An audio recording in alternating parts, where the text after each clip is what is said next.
Hello and welcome back to INMR.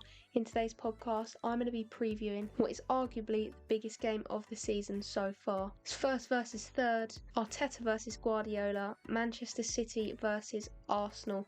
This is a really highly anticipated matchup for obvious reasons. With Liverpool and Man City drawing 1-1, this is now the title decider potentially. So we're going to be previewing the game, looking at potential starting 11s, key players that could decide the game, and a couple of individual battles to look out for during the game. Starting off with a couple of pre-match stats, City have only dropped 4 points in their last 11 games, and that is including 9 wins and 2 draws. And Arsenal have won their last 8 league games in a row. On Sunday, something has to give. Man City are third at the minute, just 1 point behind Arsenal and Liverpool, but they'll fancy their chances going top due to their outstanding record versus Arsenal in the Premier League. They've won 12 out of their last 13 games against the Gunners, the exception being the 1-0 defeat in October. Arsenal's record at the Etihad is really poor, losing each of their last 7. If they lose again on Sunday, it will be their longest losing run away from home since 1968. It doesn't help that City are also currently 38 games unbeaten at home. That's 33 wins and 5 draws, and this is their second longest unbeaten home run in history. Between 1919 and 1921, they went on a 42-game unbeaten run, and it looks like they'll beat that. This is the only game that they need to get past, and then you can't see them losing for the rest of the season. So there's certainly records to be broken, and although City are favourites, Arsenal have been in great form. Their 8-game winning streak saw them score 33 goals whilst only conceding 4. City are definitely going to need to be at their best in order to go top of the table. Form is pretty similar for both sides. Obviously, City are unbeaten in their last 5 games. Arsenal lost against Porto a little while back, but managed to get past them in the end on penalties. Some big wins for both sides, so it's fairly even in terms of how much confidence they're going to have going into the game based on previous experiences across all competitions. In the reverse fixture, Arsenal won 1-0 with Martinelli scoring an 86th minute winner. There was a bit of luck involved due to the deflection off Ake giving Ederson no chance as he'd already committed to one side. There was no Saka in that game, and he may miss this one as well, but they've shown that they can do it without him, which was a massive question mark in October. In that 1-0 defeat, Haaland had 0 shots. He needs to find a way to get involved this time round, as he has the ability to make the difference. City were without Rodri, which was a big blow. He's now 60 games unbeaten for City and in brilliant form. During the international break, he got a brace versus Brazil. Looking at the potential starting 11s, there are some big players that could be missing. For City, it's mainly that back line where Stones and Walker are in doubt. They didn't train on Thursday, so that's going to be a really difficult back line to make up. It's going to not be what Guardiola would want going into the game. Midfield looks strong, and obviously that front three isn't too bad either. For Arsenal, it's unchanged from the 1-0 victory against Porto. Martinelli is still in doubt, but Trossard can definitely do a job on the left-hand side. If we take a look at some key players that could affect the game, I've gone for Phil Foden as the first one for Manchester City. He averages 2 key passes per game. He's shown up on big occasions this season. He got that brace versus United in a massive derby.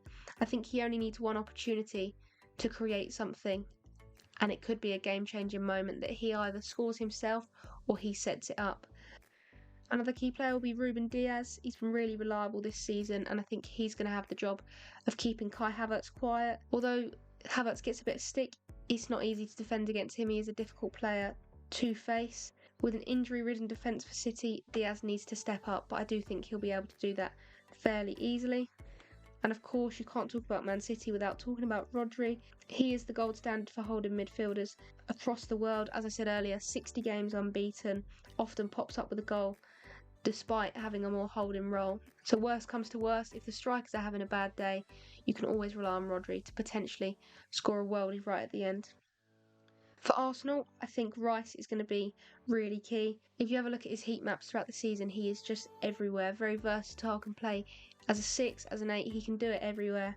I think when people are saying he's potentially the signing of the summer, even though he cost 105 million, just shows how well he's doing. I'm really excited to see him come up against Rodri, as they are arguably 2 of the best in their position worldwide.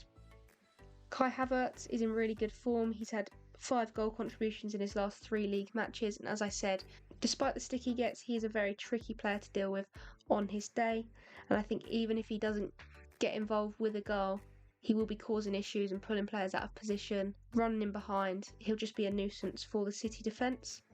Final key player is Martin Ødegaard. His pass against Porto was just world class, and I think it's little moments like that that can win you games, and you just trust him to pull out one of them moments. His vision is just outstanding. In that Porto game as well, he got 1 assist for Trossard's goal, of course. He created 2 key chances and had an 85% passing accuracy. And that's not the first time this season that they've looked to him for the victory. Battles to watch. I've gone for 2 key individual battles that could be very interesting on Sunday. The first one is Nathan Ake versus Bukayo Saka if he's fit. Saka struggled against Ake last season in the 3-1 defeat at the Emirates, but this season he's in much better form. It's his highest ever goal and assist tally for a season, and his performances overall have been really good. Ake is good at holding him out though as well.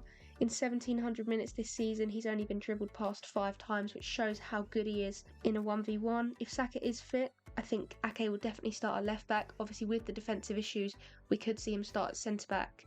Maybe Rico Lewis at left back, Gvardiol at left back, and then they'll figure it out at right back. But if Saka is fit and starts, Ake will definitely start at left back because he just needs to nullify that threat that Saka offers on the wing.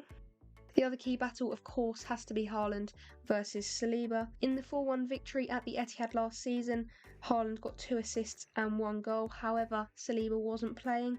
This season, when Saliba did come up against Haaland, he kept him quiet. That was in, obviously, the Premier League in the 1-0 win and also the Community Shield. In both those games, Haaland didn't manage to get a single shot off, and I don't think that's a coincidence. Haaland hasn't been as clinical this season. At this point last season, he had 10 more goals. He's currently on 18 though, which obviously is still really good. But he is also underperforming his XG. It's been a notable drop off for Haaland, but you certainly can't write him off. So, all that said, I think the final result is going to be a narrow 2-1 victory for Manchester City. They're normally so ruthless at the Etihad, but I do think this is going to be quite a tight contest. Personally, I'm hoping for a 3-3 draw to keep the title race as tense as possible, as well as being able to witness a much more exciting affair than in the reverse fixture. That is where I'm going to end today's podcast, but there's plenty of others that you can watch if you enjoyed this one.